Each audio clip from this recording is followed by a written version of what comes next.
Assalamualaikum warahmatullahi wabarakatuh. Selamat pagi menjelang siang anak-anakku semuanya. Alhamdulillah pada hari ini, kita kembali untuk, membahas tentang zakat fitrah dan zakat mal. Namun sebelum pelajaran dimulai, marilah terlebih dahulu kita berdoa bersama-sama. Berdoa dimulai.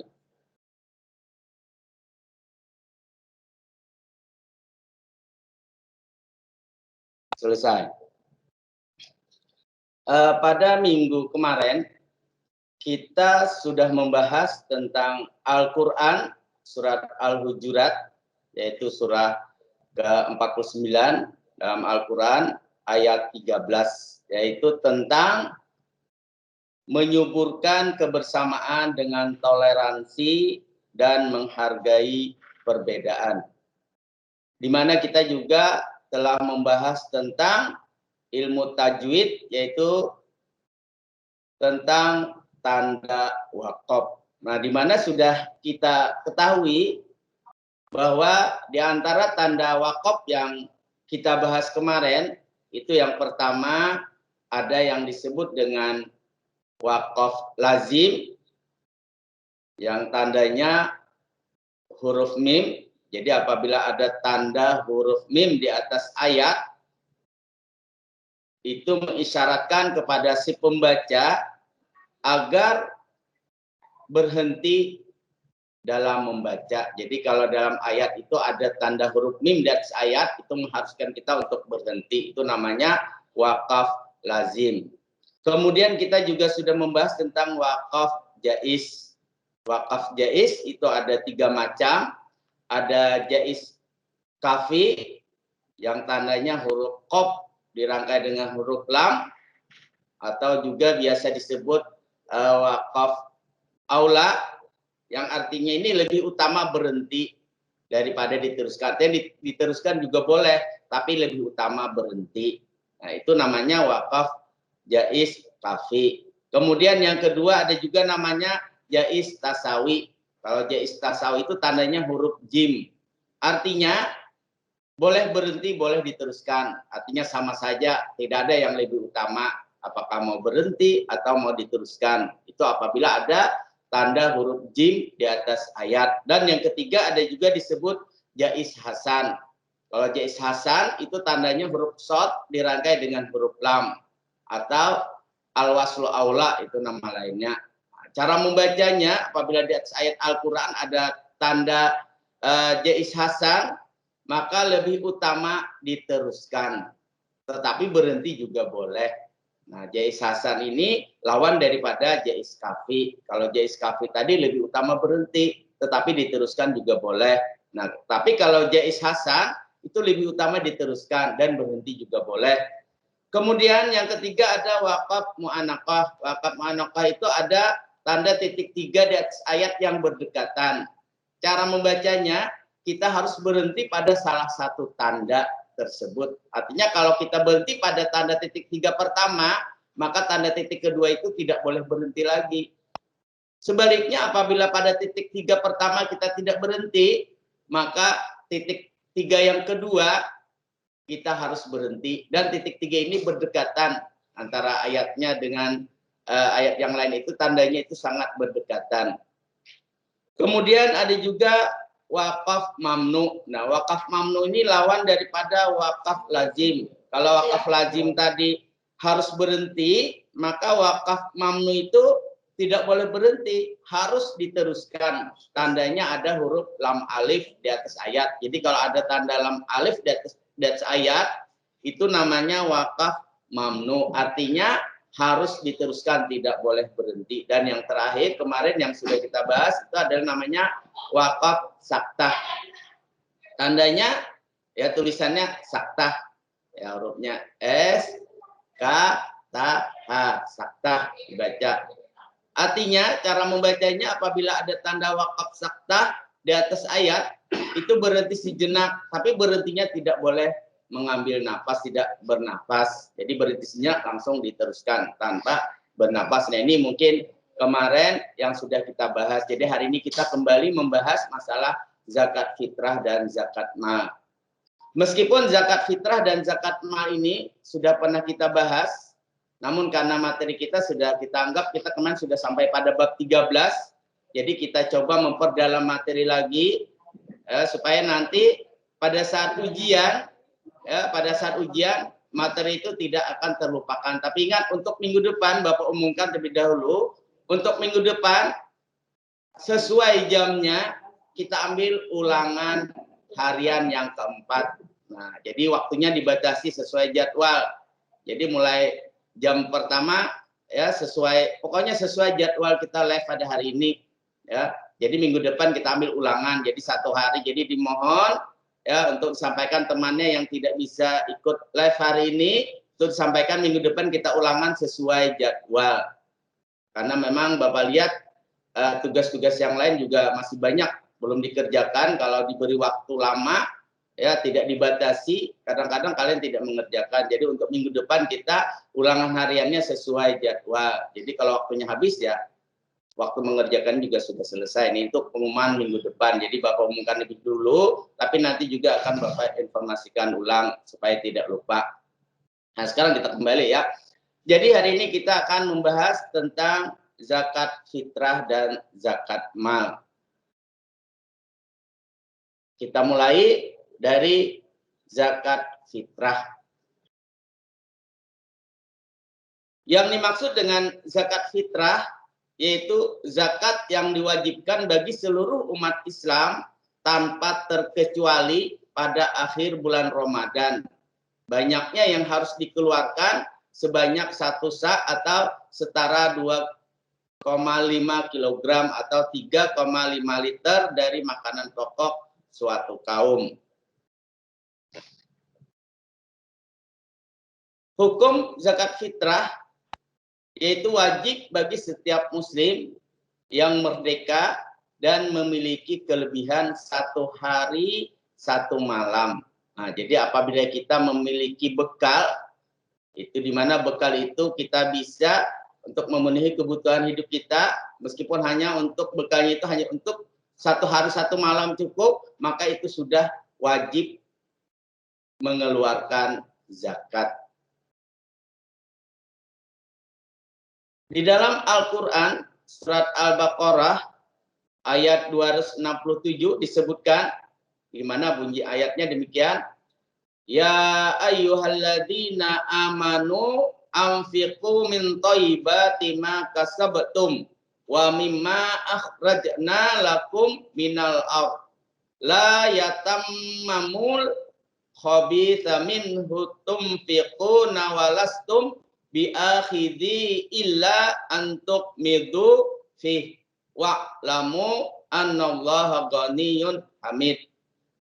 Di mana terjemahannya demikian, wahai orang-orang yang beriman, infakkanlah sebagian dari usahamu yang baik-baik dan sebagian dari apa yang kami keluarkan dari bumi untukmu. Janganlah kamu memilih yang buruk untuk kamu keluarkan, padahal kamu sendiri tidak mau mengambilnya, melainkan dengan memicingkan atau enggan terhadapnya, dan ketahuilah bahwa Allah Maha Kaya, Maha Terpuji. Nah, dari ayat di sini bisa kita ambil kesimpulan bahwa untuk mengeluarkan zakat itu adalah sesuai dengan apa yang kita makan. Ini khusus zakat fitrah.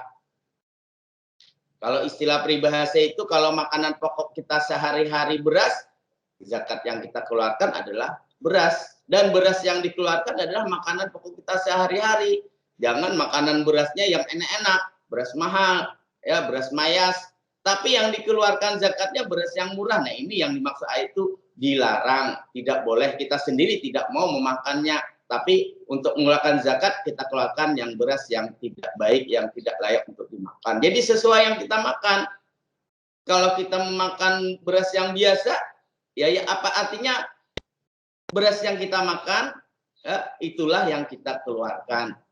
Lalu bagaimana kalau misalnya makanan pokoknya sehari-hari, misalnya untuk daerah terpencil atau di daerah lain, misalnya makan pokoknya adalah singkong, ya singkong zakat yang dikeluarkan. Makanan pokoknya jagung, jagung yang dikeluarkan. Jadi zakat fitrah itu adalah zakat yang dikeluarkan sesuai makanan pokok kita sehari-hari. Rukun zakat fitrah. Rukun zakat fitrah itu ada 4. Yang pertama niat, yaitu niat untuk mengeluarkan zakat. Yang kedua ada muzaki. Muzaki itu orang yang mengeluarkan zakat.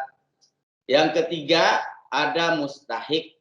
Dan yang keempat ada harta yang digunakan untuk berzakat. Nah, yang namanya rukun itu apabila salah satu tidak ada atau tidak lengkap, maka zakatnya tidak sah. Misalnya yang menerima zakat ada, hartanya ada, tapi yang mengeluarkan tidak ada, maka juga tidak bisa terjadi.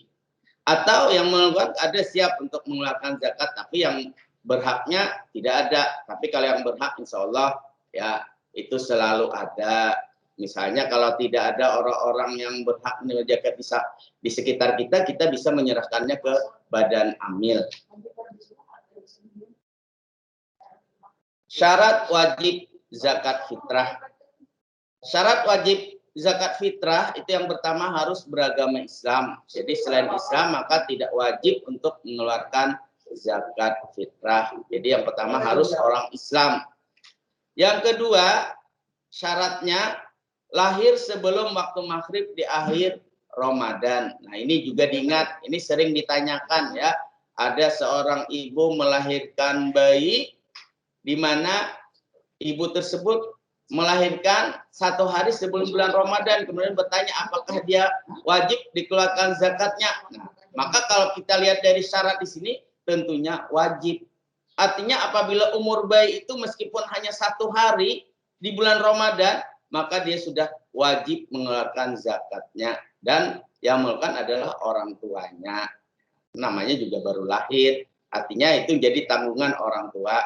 Jadi 1 hari sebelum berakhir bulan Ramadan. Itu tadi lahir sebelum waktu maghrib di akhir Ramadan. Maka dia sudah wajib mengeluarkan zakat fitrah. Kemudian yang ketiga mempunyai kelebihan harta dari kebutuhan pokok. Nah, sekarang zakat mal. Zakat fitrah beda dengan zakat mal.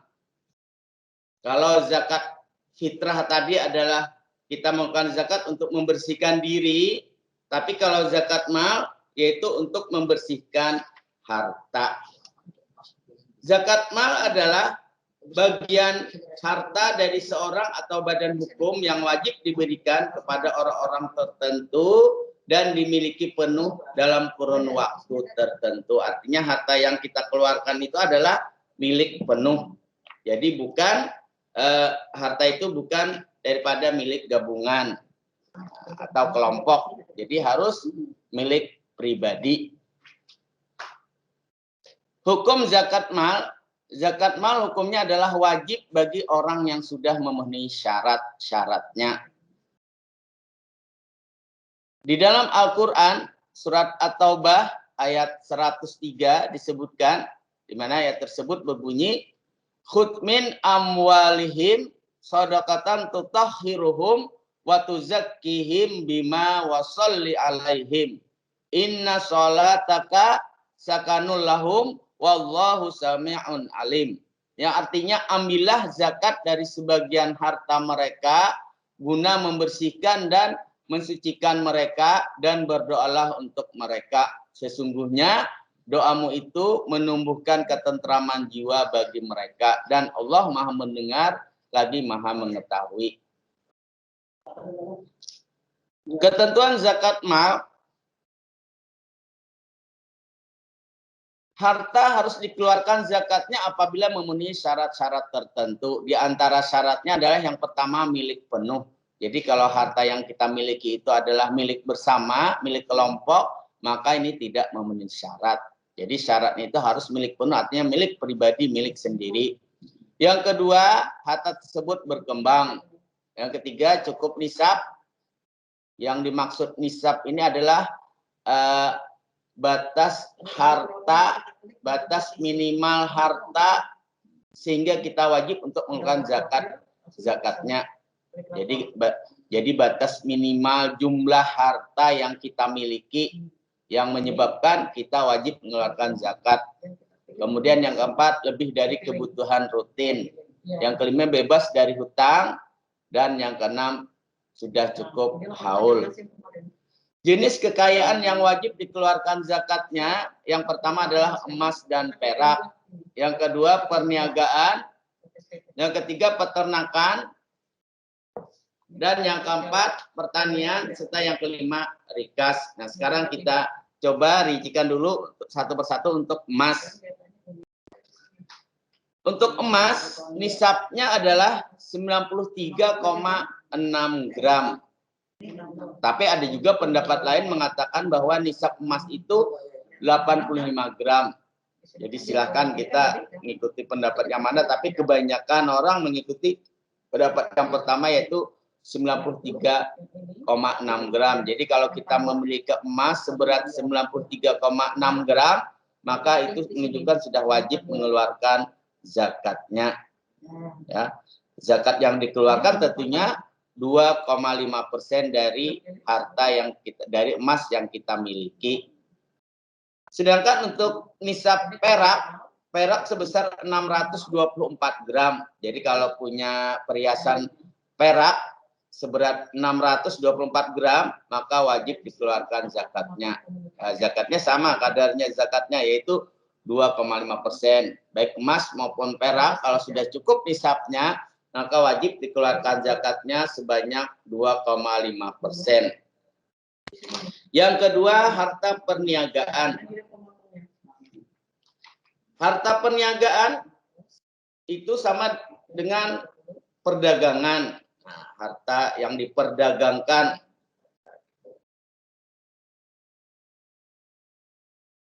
Dikeluarkan apabila sudah memenuhi syarat-syaratnya sudah setahun dan sudah mencapai 1 nisab.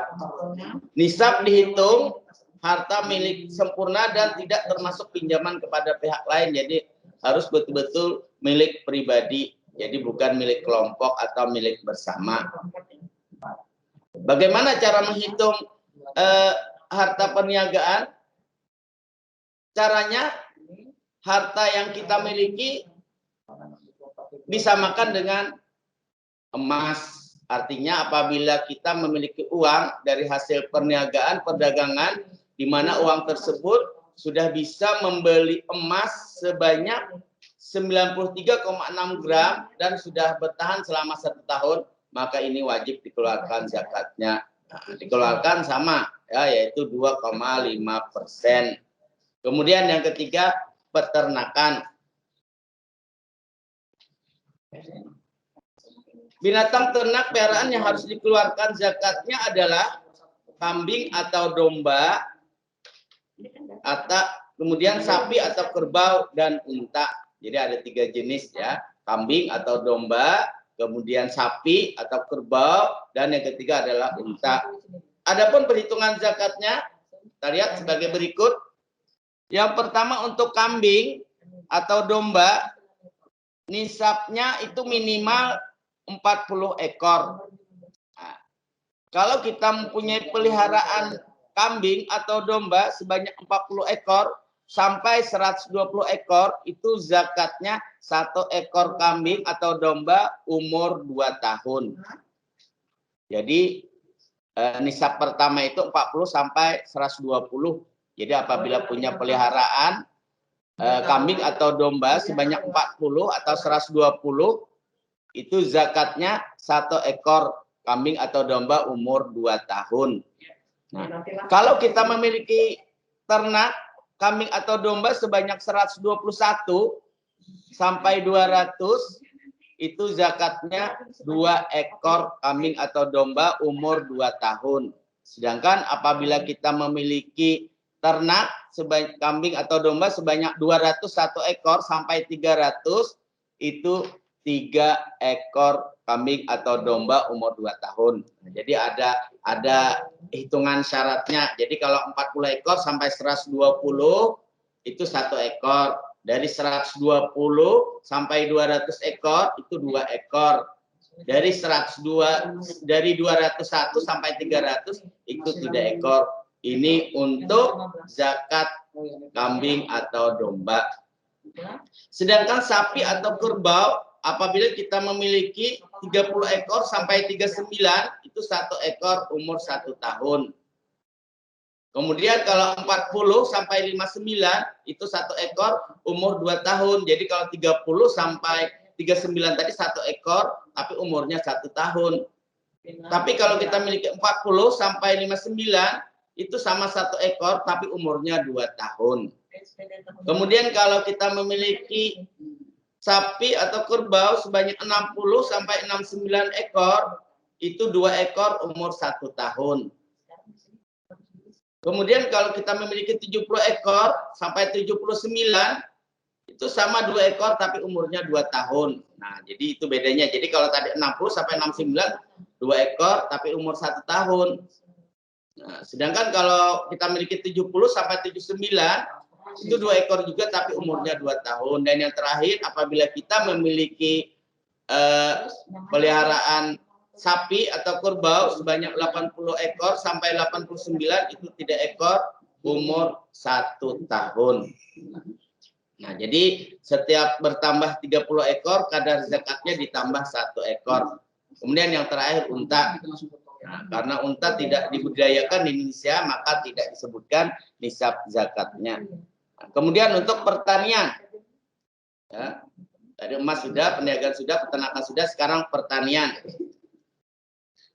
Zakat untuk jenis harta ini diberikan setiap panen. Jadi bukan menunggu haul atau nunggu 1 tahun seperti emas dan perniagaan. Khusus pertanian yaitu setiap panen. Nisabnya apabila kita panen sebanyak 750 kg atau 5 wasak, maka kadar zakatnya itu bisa 10%, bisa 5%. Nah, kalau ditanya kenapa bisa demikian, tergantung pemeliharaannya. Apabila pertanian itu dengan tidak menggunakan biaya, artinya semata-mata mengharap curah hujan, tidak menggunakan pupuk, maka zakatnya 10%. Tetapi apabila pertanian itu dengan menggunakan biaya, ya, dengan menggunakan pupuk, maka zakat yang dikeluarkan sebanyak 5%. Dan yang terakhir adalah harta rikas. Harta rikas ini kalau istilah dalam agama itu disebut barang temuan. Rikas adalah harta terpendam yang ditemukan dan harta itu tidak bertuan lagi. Nah, jadi apabila ada menemukan harta, kalau istilah sekarang itu ada istilahnya harta karun, harta terpendam, menemu misalnya di bawah tanah ini untuk menjaga hal-hal yang mungkin saja terjadi, ya, harta yang tidak memiliki tuan, maka itu menjadi hak yang menemukan harta tersebut dan zakatnya wajib dikeluarkan sebanyak 20%. Nah, ini mengenai jenis kekayaan yang wajib dikeluarkan zakatnya. Sekarang kita bahas tentang penerima zakat. Yang disebut penerima zakat itu dalam istilah agama disebut juga mustahik. Itu sebanyak 8 asnaf. Yang pertama ada disebut fakir. Yang kedua miskin. Yang ketiga amil. Yang keempat mu'alaf. Yang kelima hamba sahaya. Yang keenam gharim. Yang ketujuh sabilillah. Dan yang kedelapan ibnu sabil. Nah, kalau ditanya lagi apa itu fakir? Apa bedanya fakir dengan miskin? Nah, sekarang bisa kita lihat pengertian fakir. Yang dimaksud dengan fakir itu ialah orang yang memiliki harta sangat sedikit, tidak mempunyai pekerjaan dan tidak dapat memenuhi kebutuhan sehari-hari. Sudah punya harta sedikit dan tidak mempunyai pekerjaan. Itu disebut fakir. Maka dia sangat berhak menerima zakat. Sedangkan miskin, nah ini bisa kita bedakan antara fakir dengan miskin. Kalau miskin ialah keadaan orang yang mempunyai sedikit harta dan penghasilan serta tidak dapat memenuhi kebutuhan sehari-hari. Dia juga memiliki harta, tapi meskipun dia punya pekerjaan, tapi dia tidak bisa memenuhi kebutuhannya sehari-hari. Beda dengan fakir. Fakir dia sudah hartanya sedikit, dia juga tidak punya pekerjaan. Sehingga tidak bisa memenuhi kebutuhannya sehari-hari. Sedangkan miskin, dia punya harta sedikit, punya pekerjaan, hartanya sedikit, tapi pekerjaannya tidak bisa memenuhi kebutuhannya sehari-hari. Artinya masih tidak cukup, ya. Belum sampai bulannya sudah habis, pinjam lagi tetangga, pinjam teman, itu miskin. Kalau fakir tadi sudah tidak punya, udah hartanya sedikit, pekerjaan tidak ada. Miskin, hartanya sedikit, punya pekerjaan, tapi dari hasil kerjanya itu tidak memenuhi kebutuhan sehari-hari. Itu bedanya fakir dengan miskin. Nah, kemudian amil. Amil itu adalah orang yang mempunyai tugas untuk mengurus zakat, mulai dari pengumpulan sampai kepada pembagian. Itu biasa kita lihat kalau bulan Ramadan itu ada orang yang masang-masang tenda di pinggir jalan. Itu ada badan amil. Itu artinya mereka diberi tugas untuk mengumpulkan zakat, di mana mereka setelah terkumpul sampai harinya mereka juga bertugas untuk dibagikan kepada orang-orang tadi yang berhak menerima, yaitu ada 8 golongan tadi, ya. Fakir, miskin, amil, dia juga berhak mendapatkan bagian, ya. Kemudian mu'alaf, hamba sahaya, gharim, sabilillah, ibnu sabil, itu amil. Jadi bisa kita lihat pada bulan Ramadan itu bisa di masjid, di musola, atau di pinggir-pinggir jalan yang biasa ada tulis badan amil zakat. Kemudian mu'alaf, yang disebut dengan mu'alaf ialah orang yang hatinya masih lemah seperti baru saja masuk Islam. Nah, zakat mu'alaf ini untuk menetapkan hatinya, artinya memperkuat keimanannya. Jadi kita bantu ya orang yang masih imannya lemah atau orang yang baru masuk Islam. Itu dianggap kalau Islam itu seperti orang yang baru lahir karena dia baru mengenal Islam. Jadi orang ini mu'alaf ini juga wajib dia menerima zakat. Kemudian hamba sahaya atau disebut juga rikob, ya. Rikob atau hamba sahaya atau budak, ya, pada zaman awal perkembangan Islam, zakat digunakan untuk menghapus sistem perbudakan, yaitu dengan cara memerdekakan. Kemudian yang keenam adalah gharim. Gharim ini adalah orang yang mempunyai banyak hutang. Nah, terhutang artinya dia punya pekerjaan, tapi hasil pekerjaannya tidak bisa memenuhi kebutuhan sehari-harinya sehingga dia memiliki hutang. Artinya untuk memenuhi kebutuhannya dia sampai pinjam hutang. Nanti setelah dia gajian, dia bayar lagi. Sehingga gajinya itu habis, kemudian dia mulai lagi pinjam. Itu gharim. Gharim itu artinya terhutang. Ya, orang yang banyak memiliki hutang. Maka dia juga berhak menerima zakat. Kemudian yang ketujuh adalah sabilillah. Sabilillah ini adalah segala usaha yang bertujuan untuk menegakkan agama, yaitu seperti pengembangan pendidikan, kesehatan, dakwah, panti asuhan. Nah, ini maka mereka disamakan dengan sabilillah. Kalau pada masa Nabi, sabilillah ini adalah orang-orang yang berjuang, berperang, mempertahankan ajaran agama Islam. Nah, kalau sekarang kita tidak ada lagi berperang, ya, untuk pertahanan agama Islam. Kita hidup berdampingan dengan damai dengan agama lain. Nah, lalu siapa itu sabilillah? Yaitu tadi, ya, para orang-orang yang berjuang untuk menegakkan pendidikan, ya, seperti guru-guru ngaji misalnya, ya, atau misalnya tenaga kesehatan, pendakwah, dai, ya, atau panti asuhan. Nah, itu bisa dimasukkan ke sabilillah, itu orang-orang yang berjuang di jalan Allah. Kemudian yang terakhir adalah ibnu sabil. Ibnu sabil itu ialah orang yang kehabisan bekal dalam perjalanan, dan perjalanan yang dilakukan itu bukan untuk maksiat seperti menuntut ilmu, berdakwah, silaturahim. Nah, itu diantaranya adalah yang termasuk ibnu sabil.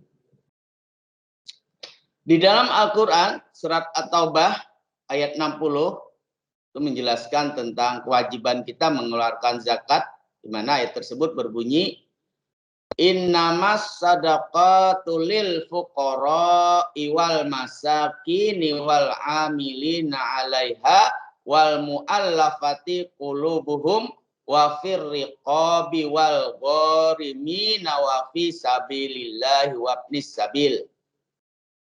Faridatan minallah wallahu alimun hakim. Nah, jadi orang-orang yang berhak menerima zakat itu disebutkan di dalam Al-Qur'an surat At-Taubah 60, yaitu yang artinya sesungguhnya zakat itu hanyalah untuk orang-orang fakir, orang-orang miskin, amil zakat yang digunakan hatinya mu'alaf, kemudian untuk memerdekakan hamba sahaya, untuk membebaskan orang-orang yang berhutang, gharib, ya, berhutang, untuk jalan Allah, yaitu sabilillah, dan untuk mereka yang sedang dalam perjalanan, ibnu sabil.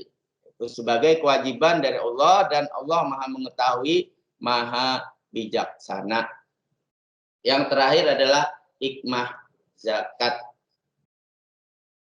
Apa hikmah yang kita dapatkan? Nah, di sini disebutkan orang-orang yang mengeluarkan zakat, hikmah yang dia dapatkan yang pertama, untuk membentuk karakter yang peduli, orang yang kesulitan dan membutuhkan. Jadi kita bisa berbagi atas harta yang kita miliki. Kemudian yang kedua, membentuk karakter syukur. Jadi kita lebih banyak bersyukur. Artinya apapun yang kita miliki, apapun yang kita dapatkan, kita realisasikan dengan bentuk bersyukur, yaitu dengan berbagi, yaitu mengeluarkan zakatnya, infaknya kepada orang-orang yang membutuhkan, orang-orang yang masih kekurangan. Yang ketiga, mendekatkan diri kita kepada Allah Subhanahu wa taala, dan yang terakhir adalah membersihkan diri dari sifat kikir. Nah, mungkin ini ya untuk pelajaran kita hari ini, tapi sekali lagi Bapak ingatkan, karena Bapak lihat itu semua mata pelajaran itu masih saja ada tugas-tugas yang tertunda. Ya. Jadi Bapak mohon kepada anak semua, tolong sesegera mungkin diselesaikan, gunakan waktu yang ada. Karena kalian belajar tidak satu hari full, tidak ya. Ini setelah agama sudah selesai. Nah, nanti sore itu kalian bisa mengerjakan tugas. Jadi sering-sering memeriksa Google Classroom ya, karena tugas itu biasa di-share di Google Classroom ya. Semua mata pelajaran dilihat di situ apakah ada tugas atau tidak. Jadi kalau masih ada tugas yang belum diselesaikan, sesegera mungkin diselesaikan sebelum penilaian tengah semester. Karena kalau kita lihat untuk sementara, jadwal sementara, ya mudah-mudahan tidak berubah ya. Kita mungkin kurang lebih tidak sampai 1 bulan lagi ya. Kalau Bapak lihat itu kalender pendidikan mungkin sekitar tanggal 22 Maret. Nah, ini sudah tanggal 9. Itu berapa hari lagi? Itu kita sudah PTS. Nah, Bapak harapkan sebelum PTS itu semua tugas-tugas yang diberikan oleh Bapak Ibu guru sudah harus diselesaikan. Jangankan mata pelajarannya, juga pelajaran agama saja Bapak lihat itu masih banyak ya belum mengerjakan tugas. Artinya kalau agama itu sudah ada 3 kali Bapak ngasih tugas ulangan harian. Itu hanya beberapa siswa yang full yang bisa mengerjakan ketiga-tiganya, tapi masih ada juga yang belum menyelesaikan. Ada yang tugas 1-nya yang tidak dikerjakan, tugas 2 dan 3 sudah. Ada yang tugas 1 sudah, tugas 3 sudah, tugas 2-nya belum. Nah, jadi tolong itu dilihat satu persatu ya. Biasanya itu Bapak beritahu ke wali kelas ya, siapa saja yang belum menyelesaikan tugas. Nah, jadi itu tolong diselesaikan secepat mungkin, jangan menunggu. Selama ada waktu langsung dikerjakan. Ya, karena masih banyak menunggu tugas-tugas yang lain. Jadi tugas itu jangan sampai menumpuk, jangan sampai ditunda-tunda. Ya akhirnya kalian sendiri yang pusing, bingung mana yang harus dikerjakan duluan. Itu akibat kelalaian kalian sendiri. Jadi kalau dalam keadaan situasi seperti ini, ya kita harus pandai-pandai menggunakan waktu. Ya, waktu yang ada betul-betul. Jadi jangan terlalu banyak bermain. Ya, kalau kita waktu tatap muka dulu, ya siswa pada saat belajar tatap muka ke sekolah tidak boleh membawa HP kamera, ya sehingga fokus belajar. Nah, sekarang karena keadaan justru siswa harus memilikinya, ya, karena belajar secara daring. Ya. Nah, disinilah kesempatan, kadang-kadang siswa mengambil kesempatan sudah mengikuti pelajaran live, tapi HP-nya masih tidak disimpan, digunakan untuk main game. Nah, ini kelemahannya siswa sekarang, ya. Jadi sekali lagi, kalau misalnya sudah selesai lab, itu diperiksa tugas-tugas ada apa enggak, ya. Kalau ada ya dikerjakan, kalau tidak ya bermain juga sebetulnya tidak dilarang, asalkan ada waktu-waktunya. Ya, anggap saja itu sebagai hiburan, ya, karena sudah lelah belajar, bisa sebentar, tapi jangan sampai lupa diri karena asik bermain ya sampai 1 hari penuh. Ya, lebih banyak main gamenya daripada mengikuti pelajaran. Itu tolong sekali lagi ya, Bapak harapkan kalian untuk bisa membagi waktu. Jangan sampai kebablasan. Artinya karena asik bermain justru setelah belajar langsung bermain. Akhirnya pelajaran yang sudah diikuti jadi lupa. Ya, karena kebanyakan main. Jadi ada batasan-batasannya. Tadi sudah Bapak ingatkan, main tidak dilarang, tapi ada waktunya, ada batasannya. Jadi jangan nanti orang tuanya dibohongi, ya padahal sudah selesai, mau diambil HP-nya belum, ada digunakan untuk main game. Nah, itu untuk pesan Bapak ya. Jadi tolong bermainnya dikurangi dan tetap ikuti protokol kesehatan. Ya, jangan keluar rumah kalau tidak perlu. Jadi jaga jarak, pakai masker, ya, dan cuci tangan. Dan yang terakhir, sebagai penutup, minggu depan, sekali lagi Bapak umumkan, minggu depan untuk pelajaran agama sesuai jadwal kita gunakan untuk ulangan harian yang keempat. Nah, masih ada waktu sebelum mengikuti ulangan harian yang keempat, diselesaikan dulu tugas-tugas yang ada. Untuk agama, ulangan tugas 1, 2, dan 3 itu diselesaikan dulu, sehingga nanti pada saat ulangan harian yang keempat, semua tugas sudah selesai. Ya, itu saja materi kita hari ini. Ya, semoga kita semua tetap dalam keadaan sehat walafiat, ya, dan selalu dalam lindungan Allah Subhanahu wa taala. Wabillahi taufiq wa hidayah. Wassalamualaikum warahmatullahi wabarakatuh.